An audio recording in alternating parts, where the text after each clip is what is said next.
Madame, Monsieur, bonsoir. Merci de suivre Télémétropole à l'heure de Métro News. Bienvenue dans cette nouvelle édition de ce journal. À la une, le secrétaire général de l'OEA estime qu'il est presque impossible pour Haïti d'organiser des élections avant février 2026. Cette déclaration faite devant le Conseil permanent de l'OEA ravive les inquiétudes sur un éventuel vide politique au terme du mandat du CPT prévu pour le 7 février prochain. Les États-Unis ont annoncé une assistance d'urgence initiale de 24 millions de dollars en faveur des pays des Caraïbes touchés par le passage de l'ouragan Melissa. Sur ce montant, 8,5 millions de dollars seront alloués à Haïti pour fournir une aide alimentaire ainsi que des soins médicaux d'urgence, précisent les autorités américaines. Parallèlement, l'ambassade des États-Unis en Haïti réitère ses mises en garde contre l'immigration illégale. Toute tentative d'entrée illégale aux États-Unis expose toujours les migrants à des risques majeurs, notamment l'arrestation, la détention et la déportation, précise l'ambassade dans une note.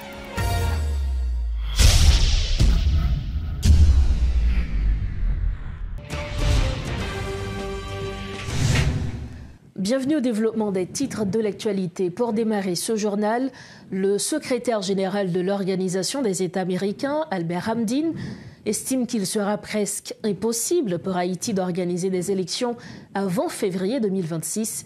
Cette déclaration faite devant le Conseil permanent de l'OEA ravive les inquiétudes sur un éventuel vide politique au terme du mandat du CPT prévu pour le 7 février 2026.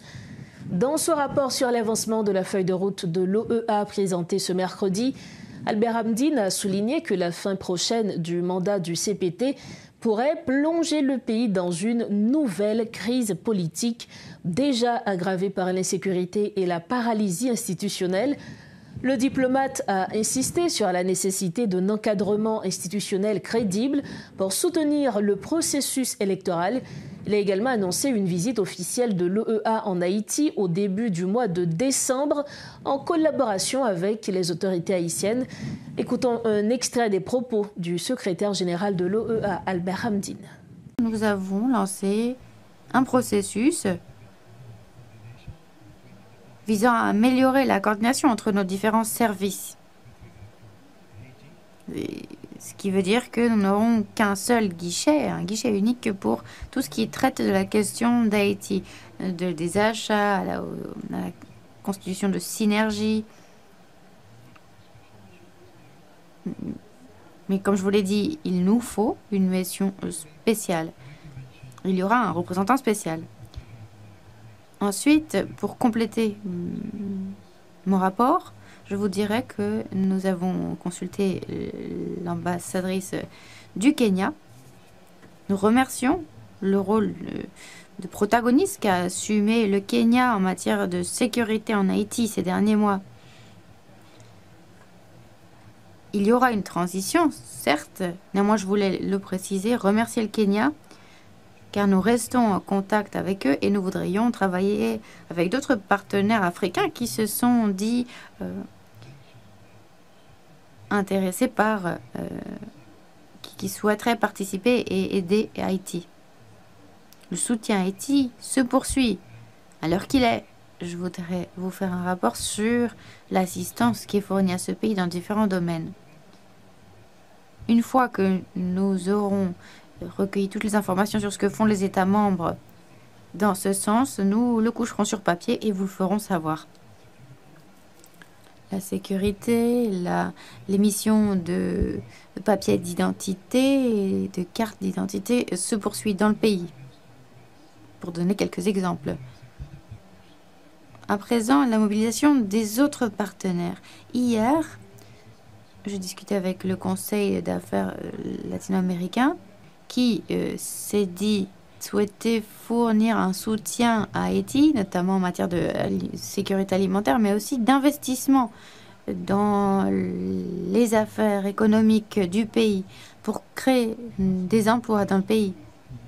Enfin, je dirais que nous avons lancé un appel pour que de textes de loi permettent de créer des emplois, soutenir la création d'emplois et fournir des financements en faveur de la résilience d'Haïti et de sa population. Le représentant permanent d'Haïti auprès de l'OEA, Jean-Josué Pierre, appelle à une mise en œuvre simultanée de l'ensemble des opérations prévues dans la feuille de route afin de parvenir à une résolution efficace de la crise haïtienne.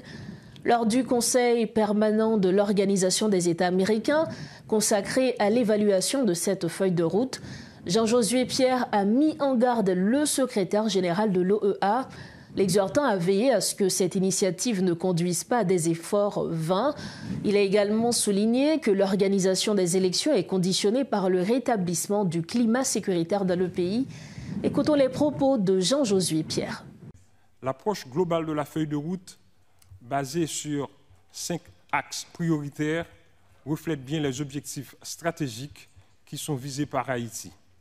La sécurité, comme chacun sait, est la priorité fondamentale pour parvenir à créer les conditions nécessaires au progrès dans les autres domaines prioritaires. Voilà pourquoi l'État haïtien fait de l'établissement d'un environnement sécuritaire un préalable indispensable à la poursuite des autres objectifs et des autres domaines d'action de la feuille de route. Cependant, force est de reconnaître que nous sommes confrontés à la nécessité de répondre simultanément aux défis des 5 piliers stratégiques de la feuille de route, à savoir la stabilisation de la sécurité, la réponse à la situation humanitaire, le renforcement de la gouvernance démocratique et politique, la légitimité institutionnelle par les unes et le développement durable et le progrès économique. Monsieur le Président, la tâche qui est devant nous est immense, car tout est à l'urgence. Comme mentionné dans la feuille de route, la création de la force de suppression des gangs est une évolution décisive dans la réponse internationale à la crise sécuritaire en Haïti. Mais à côté de l'urgence sécuritaire, l'urgence humanitaire se fait de plus en plus pressante. Voilà pourquoi le gouvernement haïtien s'efforce de privilégier, autant que faire se peut, des actions ciblées qui, conformément à l'esprit de la feuille de route, se recentrent sur la sécurité, la réponse humanitaire, en vue d'aboutir aux conditions favorables à la tenue des joutes électorales dans un délai raisonnable, étant donné les circonstances. Nous sommes, à cet effet, en mesure de vous annoncer que l'action gouvernementale haïtienne se focalise en ce moment sur une stratégie résolue, avec des objectifs ciblés. Cette stratégie, c'est la stratégie dite stratégie SHE, sécurité, humanitaire, élection. Et cette stratégie consiste, pour le gouvernement, à redoubler d'efforts et à mobiliser tous nos moyens en vue de concourir à la réalisation d'objectifs fondamentaux, lesquels objectifs sont l'amélioration de l'environnement sécuritaire, l'amélioration de la situation humanitaire et la mise en branle en accéléré de la machine électorale en vue de l'organisation des élections.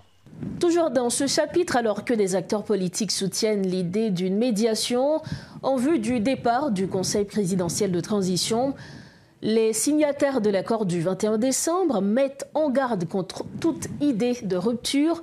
Pour les représentants de cet accord politique, la fin du mandat du Conseil présidentiel de transition n'entraîne pas automatiquement celle du gouvernement. Une position qui ne fait pas l'unanimité au sein de la classe politique. Avec nous pour en parler, le leader du parti Toutouni, Pascal Adrien. Monsieur Pascal Adrien, bonsoir, bienvenue à Metro News. Bonsoir, Madame Mousberline. Merci pour l'invitation. Alors, en dépit de la publication récente par le Conseil électoral provisoire du projet de décret électoral, le flou persiste quant à l'organisation des élections avant le 7 février 2026. Et en ce sens, plusieurs structures proposent des solutions, des sorties de crise. Quelles sont donc les propositions au niveau de l'accord du 21 décembre et également au niveau du parti Toutouni que vous formulez pour une meilleure passation du pouvoir, on va dire? Bon, pour nous autres, au niveau du Mouvement national pour la transparence Toutouni, et bon, vous savez, le 21 décembre est traversé par différents courants. Au niveau du 21 décembre, il y a également une multiplicité de partis politiques, d'organisations politiques, d'organisations sociales. Donc, présentement, nous travaillons pour avoir une position unitaire. Néanmoins, en ce qui concerne le mouvement national pour la transparence tout uni, notre position se veut claire et nette.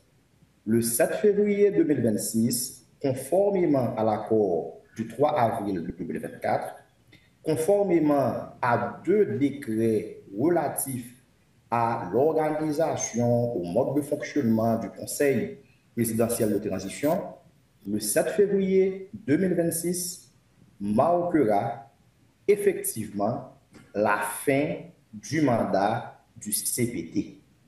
Cependant,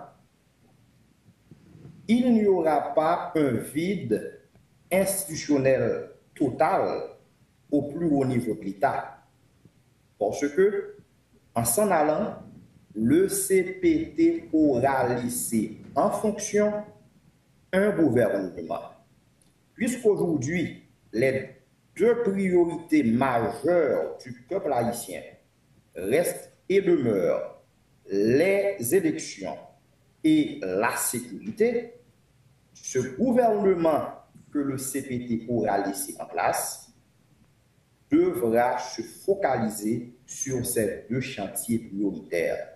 Donc, pour nous autres, au niveau du MNT, oui, le 7 février marque la fin du mandat du CPT, mais étant donné que les priorités sont connues, les priorités légitimes du peuple haïtien sont connues, sécurité et élection, eh bien, il reviendra au gouvernement qui sera en fonction, en ce moment précis du départ du CPT, de conduire la politique de l'État au plus haut niveau à travers justement un conseil des ministres mené sous le leadership, par le leadership, sous la houlette avisée du Premier ministre qui sera effectivement encore en fonction. Alors, si l'on comprend bien, ce sera la fin du CPT et non du gouvernement. La première chose, est-ce que vous faites référence au gouvernement d'Alix Didier Fils-Aimé ou est-ce qu'il y aura une autre personne qui sera remplacée à cette date? Et aussi, quelle sera la durée que vous, parti politique, vous allez accorder à ce gouvernement afin de rétablir la sécurité et d'organiser les élections?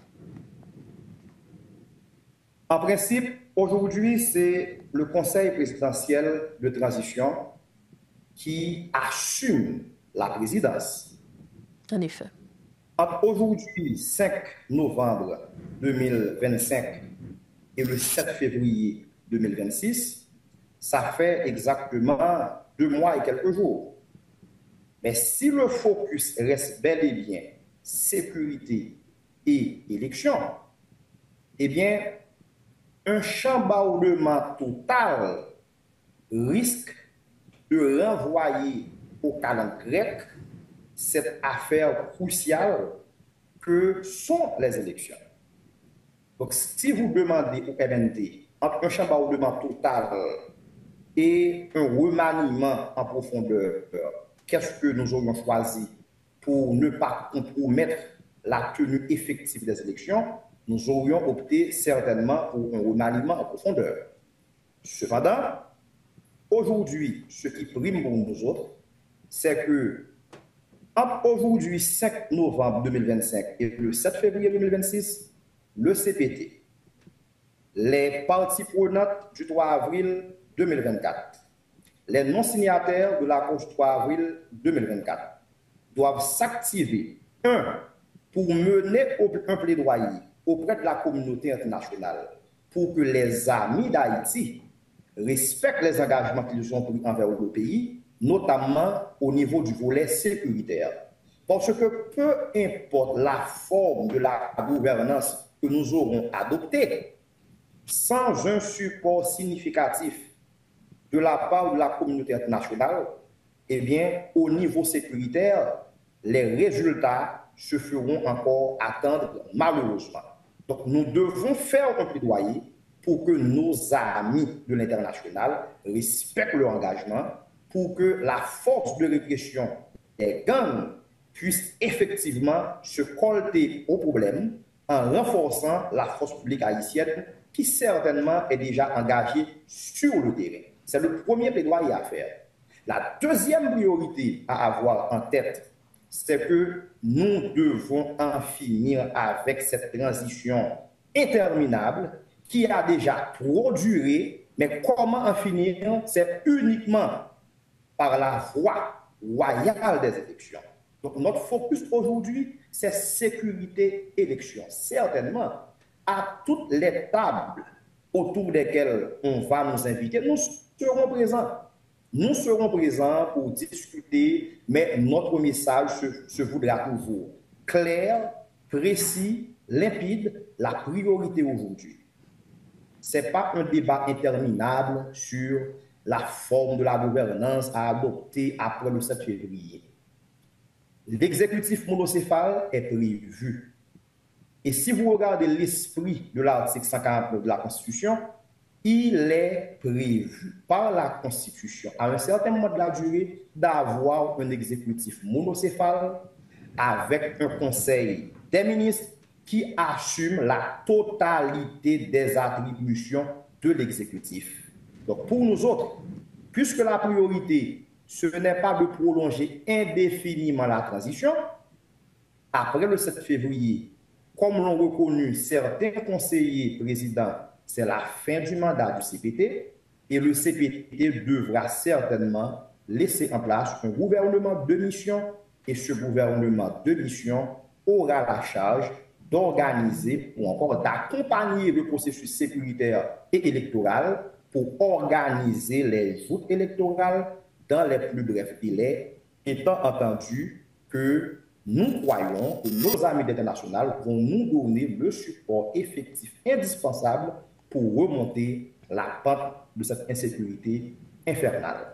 Monsieur Pascal Adrien, certains diront que ce sera encore le Conseil présidentiel de transition qui sera au pouvoir sous une autre forme, puisque c'est ce Conseil qui va justement laisser ce gouvernement.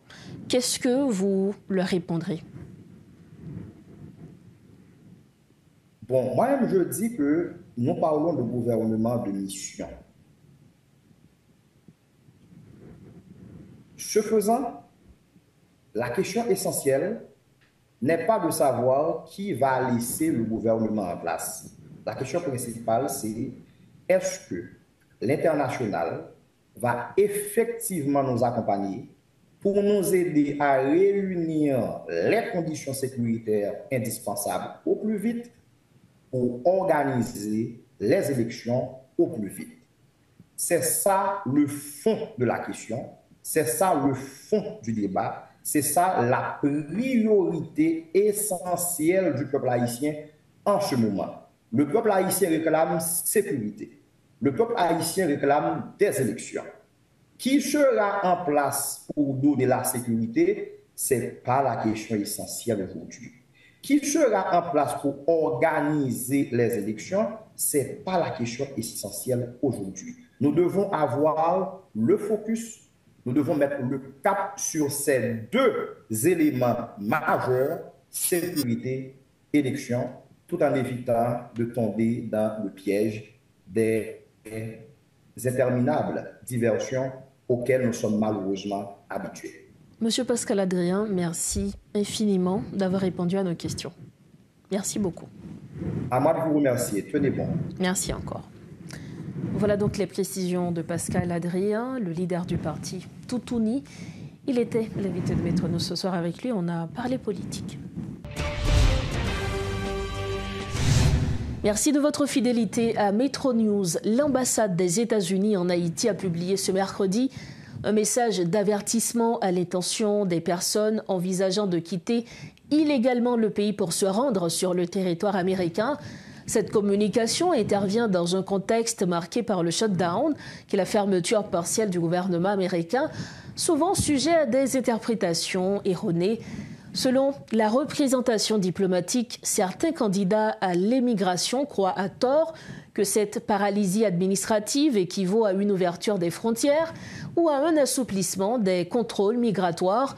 L'ambassade précise au contraire que les institutions américaines demeurent pleinement opérationnelles en matière de sécurité et de surveillance frontalière. Autre information, un employé de la société Barbancourt a été tué mardi à Delma 65 lors d'une tentative de kidnapping perpétrée par des individus armés selon les informations disponibles. La victime qui conduisait un véhicule de l'entreprise a été grièvement blessée par balle avant de succomber à ses blessures malgré son transfert d'urgence à l'hôpital La Paix situé à Delma 33.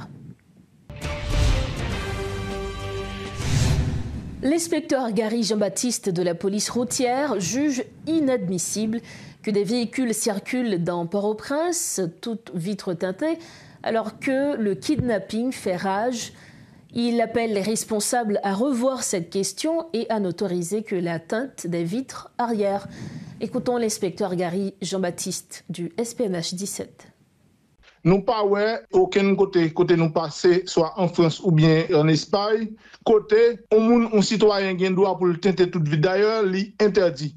Li important pour nous dire que causer vite teinter ça c'est une initiative nous-mêmes nous te dit déjà avec autorité en Haïti. Mais le fait que c'est des gens en pile autorité nous c'est l'argent qui premier bagaille pour yo qui c'est autorité dans la police gon boîte qui relè DCPR là majorité moun ou est intéressé vinn là-dedans qui pas connait rien dans sécurité routière c'est parce que vinn faire boire ça yo c'est ça qui intéresse yo vite teinté a son gros problème en Haïti parce que toute vite machine yo teinté net 100%. Pas de personne qui contrôle. Non seulement bandits circulent, mais il y a des citoyens qui sont des bandits, c'est des bandits dans quel sens, c'est eux-mêmes qui transportent de un point à un autre, une série de matériel, une série de armes, qui sont munitions, une série de matériel pour bandits. Gagner à travers véhicules vite teintés tout, gagner un bon lot actes qui commettent par un bon autre type de délinquants sur voie publique là. Lorsqu'un pays de Haïti pas contrôlé, lorsqu'on pays ou pas une présence policière de manière permanente côté où il veut un contrôle routier, nous gagnons un capital 90% presque sous contrôle des bandits, mais si reste qui reste là dans le kidnapping qu'a fait toujours. Comment imaginons ou gagnons un pays ou un capital qui a toute partie ça qui passe sous contrôle sur le territoire perdu et puis dans le reste ça gagne Zak kidnapping qu'a fait, Zak insécurité qu'a fait. Causer ça, nous demandons nous-mêmes, nous disons, d'après expertise nous fait ou ça nous comme modèle, nous te qu'on dit, nous appuyer, nous dire encore, nous confirmer et nous demander autorité qui vient, qui besoin, qui décide vraiment mettre sécurité en Haïti, faut causer vite teinté à Yorewell. Pour refermer la page nationale de Metro News, les États-Unis ont annoncé dans une note une assistance d'urgence initiale de 24 millions de dollars en faveur d'Haïti, de la Jamaïque, des Bahamas et du peuple cubain afin de soutenir les populations affectées par les destructions causées par l'ouragan Melissa. Sur ce montant, 8,5 millions de dollars seront alloués à Haïti pour fournir des abris, de l'eau potable, des installations sanitaires, des produits d'hygiène, une aide alimentaire ainsi que des soins médicaux d'urgence, précisent les autorités américaines. Nous arrivons au terme de cette édition de Metro News. Avant de partir, le rappel des titres. Le secrétaire général de l'OEA, Albert Hamdine, estime qu'il est presque impossible pour Haïti d'organiser des élections avant février 2026. Cette déclaration faite devant le Conseil permanent de l'OEA ce mercredi ravive les inquiétudes sur un éventuel vide politique au terme du mandat du CPT prévu pour le 7 février prochain. Les États-Unis ont annoncé une assistance d'urgence initiale de 24 millions de dollars en faveur des pays des Caraïbes touchés par le passage de l'ouragan Melissa. Sur ce montant, 8,5 millions de dollars seront alloués à Haïti pour fournir une aide alimentaire ainsi que des soins médicaux d'urgence, précisent les autorités américaines. Parallèlement, l'ambassade des États-Unis en Haïti réitère ses mises en garde contre l'immigration illégale. Toute tentative d'entrée illégale aux États-Unis expose toujours les migrants à des risques majeurs, notamment l'arrestation, la détention et la déportation, précise l'ambassade dans une note. C'est ainsi que nous refermons cette édition de Metro News. Merci de votre précieuse écoute, merci de votre confiance. Restez branchés Métropole, on se retrouve bientôt. Bonsoir.